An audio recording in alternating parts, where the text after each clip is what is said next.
자, 이번 세션은 자동화에 대한 얘기입니다. 지금 이 세션을 받고 가시면 지금까지 생각하셨던 자동화, 제가 자동화라고 생각하면 그 자동차 공장에서 이렇게 라인 쭉 따라가면 자동차가 조립되는 그런 장면이 상상이 되거든요. 지금 서버, 이 IT 쪽에서도 자동화 하면은 뭐 빌드 자동화, CI를 이용한 Continuous Integration을 이용한 빌드 자동화 이 정도였어요. 그렇지만 이 세션을 듣고 나가시는 그 순간에는 다른 종류의 자동화, 정말 자동화 같은 자동화를 보시고 가실 수 있을 겁니다. 그걸 어떻게 한다고요? 셰프를 이용해서 할 거예요. 셰프를 한 번이라도 들어보신 적이 있으신 분 계신가요? 생각보다 많네요. 써보신 적은 있으신 분 계신가요? 네. 셰프고요. 셰프는 일단 로그에 되어 있고요. 그 다음에 서버 컨피규레이션 매니지먼트 툴입니다. 그러니까 서버의 컨피규어, 설정을 관리해주는 툴이에요. 안녕하세요. 저는 KTH 데보스 팀의 김성식입니다.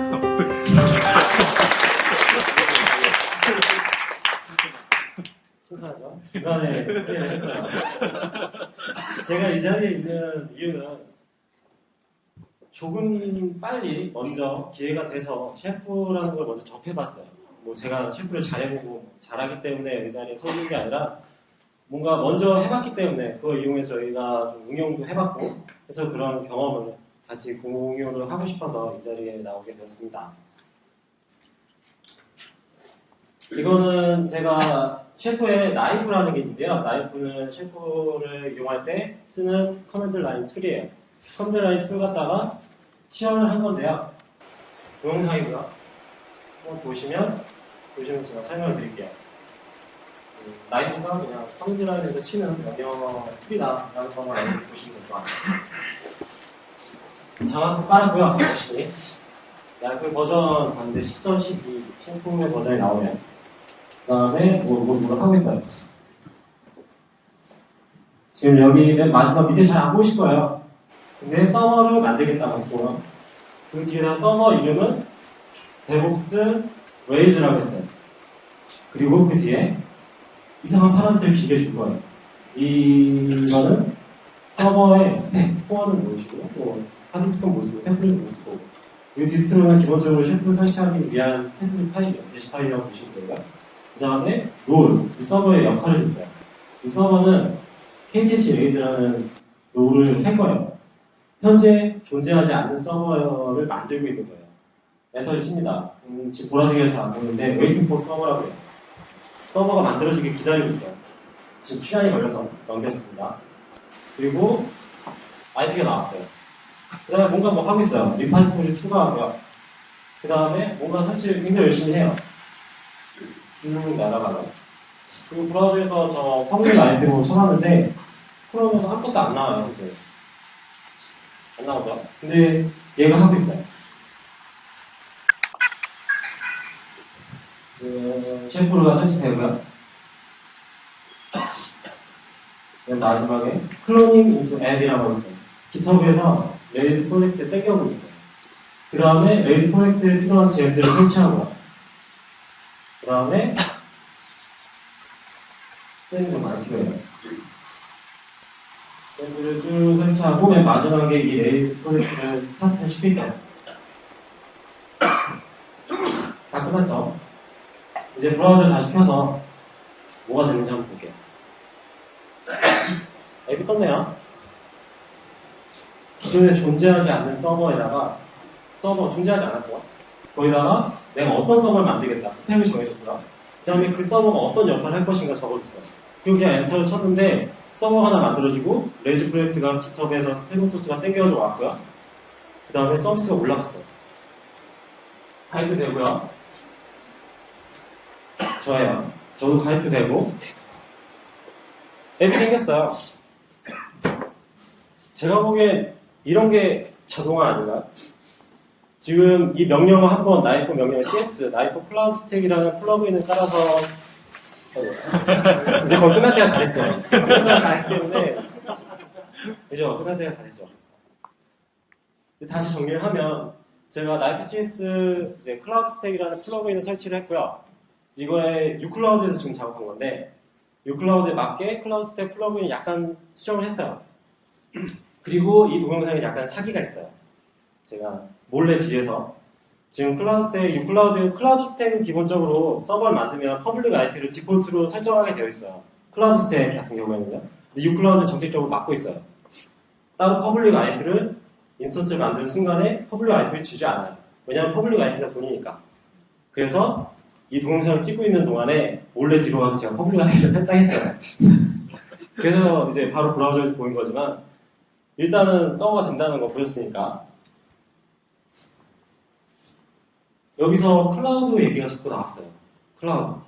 클라우드 저쪽에서 저기 딴 나라만 쓰는 데서 굉장히 많이 쓰고 있대요. 좀 하고 싶어요. 이게 뭔지 모르겠는데 좀 하고 싶어요. 근데 클라우드는 버추얼라이제이션 가상 환경이래요. 그래서 가상 환경인데 뭐 이제 우리는 클라우드를 바라볼 때 클라우드가 안에서 어떻게 동작하는지 클라우드가 뭐 안에 어떤 기술을 써가지고 그렇게 가상 머신이 돌아가는지 네트워크를 어떻게 가상 네트워크를 설정하는지 이런 게 관심 있는 게 아니에요. 저희들은 그 클라우드 어떻게 써서 플렉틱스 어떻게 잘 사용할 것인가 이거에 대해서 고민하는 거 아닌가. 우리가 이제 클라우드 새로운 사업자를 띄워줄 거 아니잖아요. 우리 클라우드 유저가 될 거예요. 그 유저가 되는데 어떻게 사용하면 잘 사용하는 걸까? 그리고 클라우드는 뭐가 우리 개발자로서 뭐가 다른가? 제가 생각하기에 원하면 언제든 서버를 만들 수 있다. 그리고 두 번째로 간단히 제거할 수 있다. 이 두 가지 장점 빼고는 나머지 잡다한 엄청나게 많은 기술들은 전부 클라우드와 피지컬 서버하고 비슷한 기능, 거의 같은 기능을 하기 위해서 만들어진 기술이지 실제 클라우드 자체의 장점이 아니에요. 그런데 이렇게 하면 재미없잖아요. 저는 이렇게 하고 싶어요. 인스턴스를 만드는데요. 제가 원하는 어플리케이션이 신경 쓰이네요. 제가 원하는 어플리케이션이 설치되어 있는 서버를 만들고 싶어요. 그냥 하는 게 아니라 그냥 서버 인스턴스 만드는 건 그냥 웹콘솔을 사면 되죠. 그리고 웹서버가 10대가 있어요. 그 중에 한 대가 장애가 났어요. 장애가 났는데 이거를 들어가서 고쳐야 되나? 뭐 고칠 수도 있겠죠. 그렇지만 밤에 제가 자고 있을 때는 안 고치고 싶어요. 그리고 네트워크에서 잠깐 떼놨다가 그대로 프리징 해놓고 그 다음날 와서 뭐가 잘못됐나 그걸 보고 싶어요. 장애가 났다는 노티만 저한테 오면 되는 거죠. 이걸 하고 싶어요. 좀 더 어려운 말로 하면 오토 스케일링을 할 겁니다.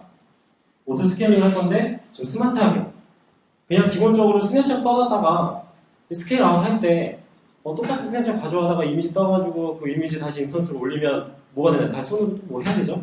네트워크 연결해줘야 되고 DB가 어딘지 설정해줘야 되고 이런 거 다 손으로 진정한 오토 스케일링 스마트하게 되지 않아요. 셰프로 스마트하게 오토 스케일링을 하고 싶습니다. 그리고 디플로이, 배포와 롤백을 하는데요. 버튼으로 하고 싶어요. 가서 뭐 아이디스트 하고 다시 롤백 한 다음에 다시 롤백하고 아니면 배포하고 이거를 웹에서 버튼을 툭툭 눌러가지고 하고 싶어요. 그리고 설정을 관리하는데요. 서버의 설정을 관리할 거예요. 지금까지 서버의 설정을 관리한다는 개념이 없었어요. 서버의 설정을 관리하고 그 해당 서버에 뭐가 깔려있고 그 다음에 내가 뭘 설치할 거고 이런 것들을 하고 싶어요. 그럴 때 셰프를 사용하시면 잘 할 수 있습니다. 왜 해야 될까요? 좀 밤에 자고 싶어요. 좀 밤에 콜콜 자고 싶어요. 휴가도 좀 가고 싶어요. 지금 이 자리에 제 전 사수가 와 있는데요. 제가 예전에 파란 뉴스를 맡고 있었어요. 파란 뉴스를 맡고 있었는데 뭐 굉장히 A급 서비스다 보니까 장애가 나면 큰일 나요. 그래서 제 사수는 굉장히 놀러 자주 다니시는데 노트북을 항상 들고 다니세요. 장애가 발생했을 때 바로 대처할 수 있도록 그러셨대요. 제가 들어온 다음에는 잘 모르겠지만 아무튼 그러셨대요. 제가 들어보기 전에. 이제 그러지 말자고요. 휴가 때는 휴가만 즐기고요. 저는 좀 밀렸던 게임 좋아하는데 밀렸던 게임도 좀 하고 싶어요. 이렇게 책상 머리에 달라붙어서. 이제 이 세션은 제가 셰프를 어디 소개할 건데 셰프 갔다가 도대체 뭘 할 수 있는지 셰프 갔다가 뭘 할 수 있는지 먼저 소개해 드릴 거고요.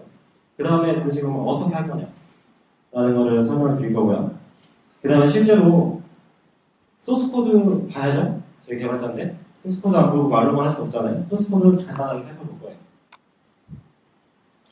그래서 뭘 할 수 있냐고요, 셰프가. 셰프 뭘 할 수 있는데요? 프로비저닝을 할 수 있대요. 이어서 해보니까 이거 모르는 사람 많을 거라고 설명을 하라고 하셨어요. 나중에 할게요. 그리고 컨피그레이션 설정할 거고요. 설정을 할 수 있어요. 인테그레이션 통합을 할 수 있어요. 프로비저닝이 뭐냐? 간단해요. 서버를 만드는 거예요. 클라우드 환경일 때는 가능한 겁니다. 아까 CS 클라우드 스택 플러그인을 깔아가지고 라이프에서 할 수 있다고 말씀드려서 서버를 만들어요. 만드는 거는 뭐 콘솔에서 되고 AWS에 그 API 호출하고 해도 돼요. 셰프로도 할 수 있어요. 플러그인 따라서 간단하게 명령을 한 줄로 서버에 스펙을 정하고 그 원하는 서버를 만들 수 있어요. 그게 프로비저닝이죠. 그 서버를 저는 엔진엑스에 설치해서 로드 밸런서로 사용하고 싶어요. 로드 밸런서로 설정할 수 있습니다. 엔진엑스 로드 밸런서 간단하게 설정을 할 수 있죠. 그리고 어떤 서버는 웹 서버로 바꾸고요. 어떤 서버는 마스터 DB로 만들 거예요. 마스터 DB로. 그 스레이브가 있어야겠죠. 이렇게 만드는 게 설정이겠죠. 단순하죠. 그 다음에 이렇게 만들어진 서버 분들을 서로 연결할 거예요. 셰프로. 할 수 있습니다. 간단하지 않아요. 어려워요. 그렇지만 할 수 있어요. 그래서 어떻게 하냐고요. 일단 이게 순서대로 이렇게 있으면 위에 아키텍처부터 보려고 했는데 저는 쿡북이 좀 더 눈이 가요. 셰프니까 요리사니까 요리 비법을 먼저 좀 봐야 되겠어요. 쿡북부터 보겠습니다. 쿡북은요 일단 레시피가 있어야겠죠. 레시피 요리 비법 어떻게 뭐 몇 그램 넣고 몇 그램 넣고 일단 셰프가 루비로 되어 있어요. 루비 사용자 거의 없죠 우리나라에. 근데 레시피에서 사용하는 루비는 루비 프로그래밍 하는 게 아니에요. 루비를 도메인 스페시픽 랭귀지로 DSL로 사용할 뿐이에요. 이따가 레시피 소스 코드를 보실 건데 정말 그냥 보시면 직관적으로 알 수 있어요. 루비 프로그래밍이 아니다. 쪼실 필요 없다는 거. 그리고 레시피 안에 리소스들이 쭉 나열되어 있어요. 레시피 안에 리소스들은 이따 보실 겁니다. 간단합니다. 그리고 리소스 안에는 액션이라는 동작이 있어요. 그래서 이따가 자바를 설치하는 레시피를 볼 건데 자바라는 리소스 안에 액션, 땡땡, 인스톨이라고 적혀 있어요. 그리고 플랫폼이라는 정보는 없어요. 인스톨, 액션, 난 자바 깔 거야. 인스톨 할 거라는 거죠. 인스톨이 됩니다. 그리고 메타데이터라는 쿡북 안에 들어있어요. 메타데이터 말 그대로 데이터를 설명하는 데이터예요. 쿡북을 설명하는 데이터입니다. 일단 메타데이터의 가장 중요한 기능은 디펜던시를 적어주게 되어 있어요. 디펜던시를 적어주면 쿡북을 설치할 때 어떤 레시피를 사용하겠다. 그 레시피가 그 쿡북이 다른 쿡북에 디펜던시를 갖고 있다. 그럼 알아 땡겨와서 지가 알아 사용하게 돼요. 만약에 통깨 쿡북을 가져와서 통깨에서 설치하겠다. 통깨에 당연히 자바의 디펜던시가 있겠죠. 그 자바도 같이 땡겨줘 와서 같이 해줘요. 그 정도는 해줍니다. 셰프에서. 적어주기만 하면요. 그 프로바이더라는 게 있어요. 아까 리소스 안에 액션이 있다고 말씀드렸죠. 액션에서 그냥 인스톨을 하겠다고 했어요. 그 프로바이더 안에 이 인스톨이라는 액션이 정의되어 있어요. 그래서 플랫폼이 우분투든 센트오스든 윈도우든 상관없어요. 거기 플랫폼을 확인하고 거기에 맞는 액션을 인스톨 액션을 불러다가 설치해줍니다. 당연히 센트오스 같은 경우에는 0을 사용하겠고요. 우분투는 애초에 맥은 잘 모르지만 홈브루라는 걸 사용한다고 하더라고요. 그리고 템플릿이라는 게 들어있어요. 이거는 그냥 ERB, 루비로 되어 있는 파일이고요. 루비의 템플릿 파일인데요. 여기 안에는 만약 PHP를 설치한다. 그럼 PHP의 컴프 파일을 미리 템플릿을 짜놓고 거기 안에 변수를 나중에 채워넣는 방식으로 그런 파일을 미리 넣었는데 사용합니다. 쿡북은 이 정도로 보고요. 이따가 나중에 레시피를 다시 볼 거기 때문에 이 정도로 설명하고 넘어가도록 하겠습니다. 이 구조를 좀 보려고 해요. 좀 어렵죠. 아키텍처. 말 자체가 되게 어려워. 얘가 아키텍처를 보기 전에 이 셰프의 모토 얘들이 가장 중요하게 우리가 셰프를 사용할 때 중요하게 생각해야 되는 개념이 세 가지가 있어요. 첫 번째 부분은요. 서버 클라이언트 구조를 일단 갖고는 있어요. 셰프가. 셰프 서버가 있고요. 셰프 클라이언트가 있어요. 뭐 다른 거를 사용할 수도 있어요. 다른 아키텍처도 있어요. 셰프 솔로라는 것도 있는데요. 셰프 솔로는 셰프 하나만 설정해서 그 갖다가 다른 서버를 컨필레이션 하겠다는 겁니다. 그리고 호스티드 셰프가 있고요. 호스티드 셰프는 다른 데서 유료로 호스팅을 해줘요. 저희들 돈이 없잖아요. 그래서 오픈소스로 되어 있는 서버 클라이언트 구조를 사용했어요. 그래서 이게 신서버와 C서버, C클라이언트를 얘기하는데 결국 이게 무슨 얘기냐면요. 서버는 스토리지 역할을 하고요. 실제로 일하는 거는 클라이언트가 다 해요. 서버는 그냥 스토리지 역할만 한다. 라는 것과 클라이언트에서 일을 다 한다. 결국 우리가 작업하는 건 클라이언트에서 할 거예요. 서버가 해주는 게 아닙니다. 두 번째. 가슴이 아프네. 순서가 중요해요. 저도 지금 여기가 좀 파여 들어가고 있는데 굉장히 불안해요. 점점 불안해져요. 이 1단계, 2단계 갈 때마다 불안해져요. 순서가 중요합니다. 당연히 통캣이나 아니면 뭐 레이즈죠. 레이즈를 프로젝트에 올린다고 하는데 루비를 먼저 설치하지 않고 레이즈를 스타트 시킬 수 없잖아요. 당연히 루비 먼저 하는 겁니다. 그리고 우리는 얘가 아니잖아요. 이 아이가 아니잖아요. 우리가 뭐 하는지 좀 알아요. 우리가 셰프 갖다가 엔진에스 설치한다. 그러면은 셰프 말고 셰프 없이 엔진에스 설치할 줄 알아야 돼요. 엔진에스를 어떻게 설치할지 알고 있어야지 셰프 이용해서 자동화할 수 있습니다. 그거 모르고는 하기 힘들어요. 할 수는 있어요. 다른 사람이 해놓은 걸 가져와서 설치하면 간단하게 되기는 하는데 어렵습니다. 섬세한 컨트롤이 불가능해. 이 부분이 셰프를 되게 사용하기 어렵게 만들 수도 있는데요. 굉장히 자유도를 줘요. 내가 원하는 대로 다 설정할 수 있거든요. 자동을 해줘서 우리가 컨트롤할 수 없는 부분이 거의 없어요. 아마도 셰프를 사용하는 사람은 알 거다라는 겁니다. 그 셰프 활동에 셰프가 이렇게 동작하는데 이렇게 참여하는 세 가지 요소가 있어요. 첫 번째 아까 말씀드린 셰프 서버가 있고요. 셰프 서버는 인프라스트럭처의 컨피그레이션을 스토리지입니다. 저장해주는 녀석입니다. 저장만 해줘요. 거의 저장이라고 생각하시면 돼요. 그리고 셰프 워크스테이션이라는 게 있는데요. 셰프 클라이언트와 같은 말입니다. 같은 말인데 다른 점은 쿡북들이 들어있는 리파지토리를 지가 들고 있어요. 보통 깃으로 관리해도 되고요. SVN으로 관리해도 상관없어요. 어쨌든 쿡북들을 자기가 파일로 진짜로 갖고 있어요. 그리고 configure 나이프가 서버와 통신할 수 있도록 설정이 되어 있어요. 아까도 나이프 명령을 치는 걸 보여드렸죠? 설정이 서버와 통신할 수 있도록 인증이 되어 있고요. 설정이 되어 있는 워크스테이션이 필요합니다. 그리고 타겟이 필요하겠죠. 제가 설정한 서버. 이렇게 세 개가 있는데요. 워크스테이션에서 꾹 같은 걸 작업을 하고요. 서버에다가 저장하겠다고 위로 올려주고요. 그 다음에 워크스테이션이 설정한 서버한테 너 이걸로 이 롤을 해야 돼 라고 해서 알려줍니다. 알려주고 설정한 서버, 타겟은 내 롤이 오니까 내가 필요한 쿡북을 서버한테 달라고 합니다. 그러면 서버가 내려주게 되고 이런 식으로 돌아가게 되는데요. 좀 더 자세한 워크플로우는 다음 슬라이드에서 나오니까 거기에 자세히 설명을 드리겠습니다. 워크플로우를 볼 겁니다.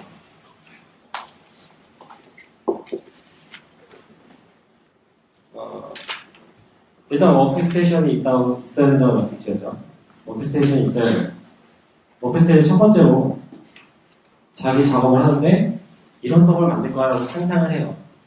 상상을 하고 나이프로 작업을 하게 되죠. 근데 런리스트라는 걸 만들어요. 런리스트. 실행 리스트에 실행 목록을 만들 거예요. 근데 이 실행 목록은 어떻게 할 거냐면요. 일단 뭐 그냥 설명드리기 좀 어려우니까 APM 다 아시죠? 아파치, PHP, MySQL 서버 구문을 만들겠다는 거예요. 서버 구문으로 구성할 수 있고 한 대에서 다 할 거예요, 저는. 일단 MySQL 쿡북에 있는 MySQL 서버 레시피를 들고 왔어요. 그리고 MySQL 클라이언트 레시피도 가져왔어요. 그리고 여기다가 MySQL 설정해줘야죠. 너는 뭐 캐릭터에서 뭐 이런 설정들 해야 되잖아요. 그 설정을 어트리뷰시라고 하는 걸로 주게 돼요. 양념이라고 생각하시면 돼요. 그리고 이걸 묶어서 MySQL 롤이라고 정의를 했어요. 그리고 순서가 중요하다고 말씀드렸죠. 첫 번째, 두 번째, 서버 먼저 설정하고 그 다음에 클라이언트 설정할 거예요. 서버를 설정한 다음에 클라이언트 설정하겠다고 순서를 정해주고요. 두 번째로 PHP 컴파일링을 할 거예요. 컴파일링해서 이거는 PHP 국보에서 PHP 레시피, 디폴트 레시피를 가져왔어요. 여기가 어트리뷰, 내가 원하는 PHP의 컴프 INI를 가져와서 컴프 파일을 가져와서 가져온 게 아니라 뭐 JSON으로 넘겨주게 돼요. JSON을 넘겨주거나 그냥 파일로 적어놓고 그거를 넘겨줄 수도 있고요. 그리고 아파치 쿡북에서 아파치 디폴트 레시피를 가져왔어요. 그리고 이거는 그냥 롤 웹서버라고 해놓고 설정 파일도 어트리뷰도 같이 줬어요. 이렇게 해서 이 서버는 MySQL이라는 롤도 가지고 있고요. 그 다음에 웹서버 역할도 할 거고요. 그 다음에 PHP도 다 갖고 있어요. 이렇게 세 가지가 다 되는 서버 한 대가 다 APM 다 넣겠다는 거죠. 이거를 순서를 MySQL 먼저 설정하고 그 다음에 PHP 컴파일한 다음에 아파치 설치하고 아파치를 실행시킬 거예요. 이 전체 런리스트를 APM 서버 스택이라고 제가 명명 지었어요. 그리고 그것을 서버에게 내 런리스트 갖고 있어줘 라고 넘겨줍니다. 그럼 서버가 이걸 갖고 있겠죠. 갖고 있다가 자 이제 워크스테이션을 생각하는데 서버 하나 설정해볼까? APM 하나 만들어볼까? 그러면 회전 서버가 있는 상태에다가 너 APM 서버 스택을 갖고 있는 서버를 보내줘 라고 명령을 내리면 내가 쉘프 서버한테 내 런리스트 내놔 해갖고 가져가게 됩니다.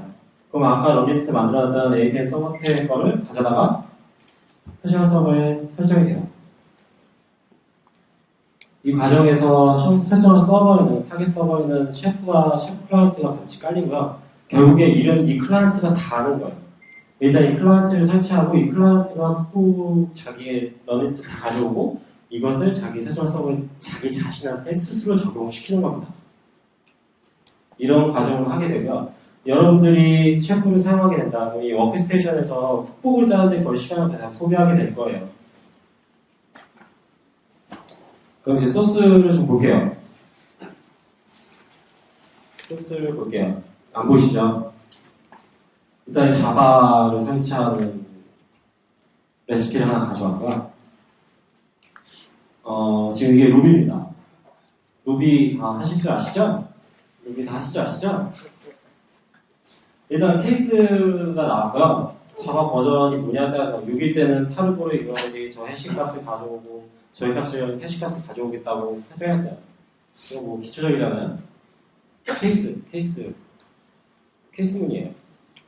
근데 여기 오른쪽에 있는 노드라고 하는 해시값이 있어요. 이거는 어디 있냐면 어트리뷰트에 있어요. 어트리뷰트 파일에 좀 더 확대해볼까요?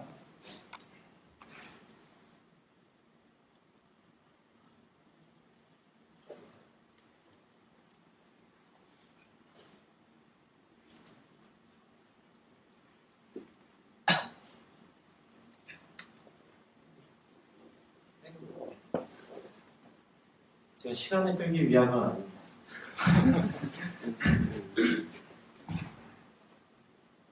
아무튼 어렵네요. 아무튼 여기 어트리뷰트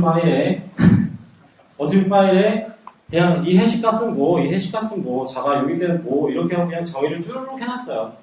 쭉 해놨고 그냥 이거를 제가 맨 처음에 이걸 트리거 해준 거는 자바 버전이 나는 6을 깔래 라고 얘기하면 그 해시값 바로 들어가서 그 서버에는 자바 6가 깔려요.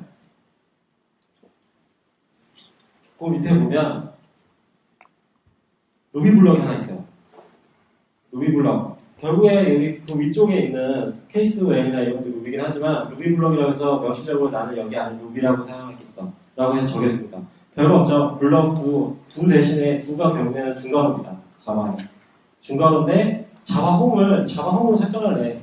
정말 간단하게 그냥 자바 홈을 설정할래. 이겁니다. 그 밑에 보시면 이게 바로 리소스예요. 리소스인데요. 자바 아크라는 리소스가 있고요. 이 리소스는 프로바이더에 정의가 되어 있어요. 이 리소스가 필요한 파라미터들이 있는데요. 일단 타르골이 어디 있나, 자바 소스 파일이 어디 있나, 자바가 어디 있나, 그리고 책성이 필요하고, 그 다음에 자바 홈이 어디냐 라는 파라미터를 주고요. 자바는 자르다 바이너리 커맨드를 주고요. 그다음에 액션 인스톨이라고 적었어요. 그냥 이 레시피를 CentOS든 우분투든 윈도우든 상관없어요. 그냥 인스톨 할래 라고 하면 기본적으로 그 플랫폼에 맞춰서 행동하는 거는 셰프 기본 라이브러리에 들어있어요. 그보다 좀 더 특별한 행동을 하고 싶다라고 하신다면 프로바이더를 짜셔야겠죠.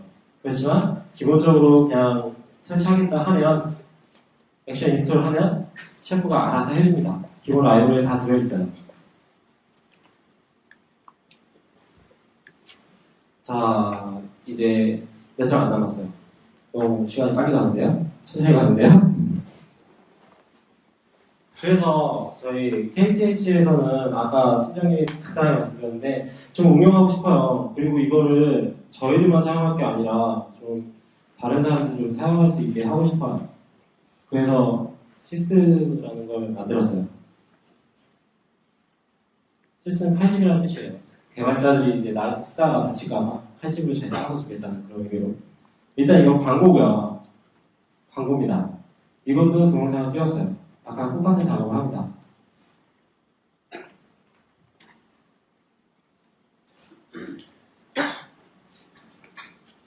다음으로 로그인 하고요. 여기 보시면 시스고요. 왼쪽에 롤을 정해요. 어떤 서버에 롤을 할 거다. 타겟이냐. 그래서 롤은 다중 선택이 되고요. 그 다음에 클러스터는 다중 선택이 안 돼요. 하나만 선택되고요.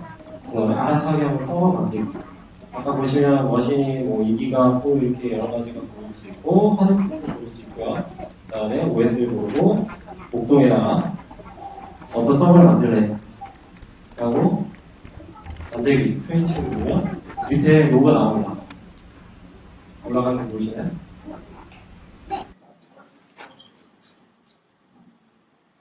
쭉 올라가고 있죠? 지금 이 실시간 로그 피딩은 노드의 소켓 IO를 이용해서 실시간 로그 피딩을 했고요. 저희 팀의 분들 굉장히 잘하시는 로그 펌프 준비하고 계신 것 같아요. 강남한 PD님이 수고를 해주셨습니다.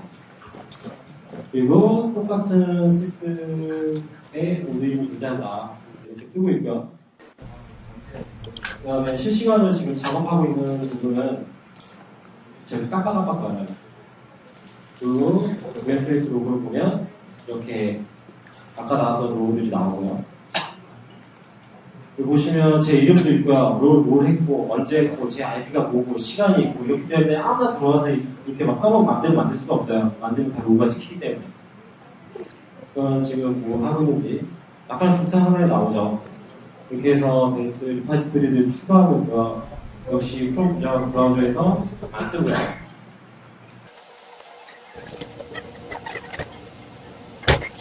시간이 좀 걸리기 때문에 제가 넘겼어요. 비주얼을 가고요. 아까랑 똑같은 콕콕을 사용했어요. 이 콕콕 레이즈 콕콕을 제가 만들었고요. 그 다음에 이 굿헙에서 샘플 레이즈 소스를 클론하고 원하는 제형을 설치하고 그 다음에 서비스 스타트 시키는 거 DB 마이그레이션을 중요합니다. 이거 하는데 한 3-4시간밖에 안 걸렸어요. 엊그저께 거의 새벽 1시까지 이거 했는데 뭔가 멋있는 걸 보여주려고 했는데 별로 안 멋있다 하시네요. 안타깝네요. 네, 끝났죠? 완료가 됐습니다. 그리고 아까 브라우저 다시 열어서 수업 볼 거예요. 열심히 하면 샘플에 똑같이 떴죠. DB가 알고리즘을 다 했기 때문에 다 해도 됩니다.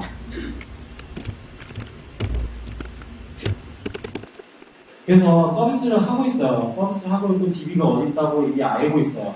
그러면 웹 서버를 이렇게 해서 DB까지 다 연결하고 서비스를 올려서 그 다음에 뭐 ELB를 사용한다고 ELB 세트까지 하고 아니면은 뭐 유클라우드를 사용하고 있다. 클라우드 세팅을 하고요. 이런 작업들을 그냥 웹 UI에서 버튼으로 서버를 추가하고 오토스케일링이면 뭐 여기다 룰만 모니터링만 걸어갖고 하면 되는 거고요. 간단하게 가능해요. 제가 이 레이즈 프로젝트, 레이즈 웹 서버 하나 추가하는 레시피를 짜는데 서너 시간밖에 안 걸렸어요.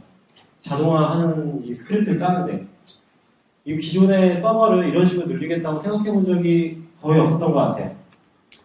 내 셰프를 사용하면서 이게 너무나 쉽게 가능하다는 거. 참 놀라고 있습니다. 저도 사용하면서 놀라고 있고요. 앞으로 저희가 시스나 여기다 추가로 뭐 배포라든가 아니면 뭐 다른 기능들을 다 구상하고 있고요.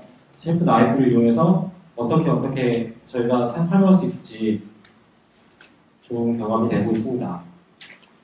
이 시스는요, 일단 시스 웹 UI 부분은 루비온 레이즈로 작업을 했고요. 그 다음에 뒤에 넉이라는 백엔드 모듈이 있어요. 이거는 노드로 되어 있고요. 노드.js로 되어 있고 이 노드가 나이프를 호출하게 돼요. 나이프를 호출하게 되고 이 나이프에서 나오는 로그를 실시간으로 리얼타임 로그 피더가 로그에 붙어있고요. 로그이 다시 웹 UI 쪽으로 보내주게 됩니다. 테크닉 쓴 거는 뭐 셰프 당연히 있고요. 그 다음에 셰프의 나이프 당연히 사용했고요. 레디스 사용했고 루비온 레이즈. 그 다음에 유클라우드 저희들 사용하는 유클라우드는 뭐 특별히 유클라우드가 좋아서 그런 건 아니고요. 국내에서 굉장히 유일한 클라우드 서비스고 저희 모회사고 저희가 만들었었고 해서 사용해봤는데 나쁘지 않아요. 괜찮아요. 좋아요. API도 잘 먹고요. 저희들이 잘만 사용하면 충분히 설명으로 사용할 수 있다고 생각이 됩니다. 그래서 굉장히 만족하고 정말 저희가 유클라우드가 없었으면 이런 작업 못했어요. 솔직히 이 서버 한 대 설정하기 위해서 저희들이 적어도 20번 이상의 테스트를 해보거든요. 만들 때마다 서버가 새로 만들어지고 웹 서버가 들어가요.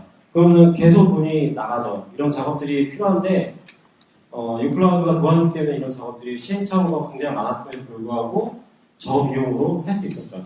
국내에서 AWS에서 계속해서 이렇게 인스턴스를 만들어내면서 작업을 했다면 훨씬 오래 걸렸을 거예요.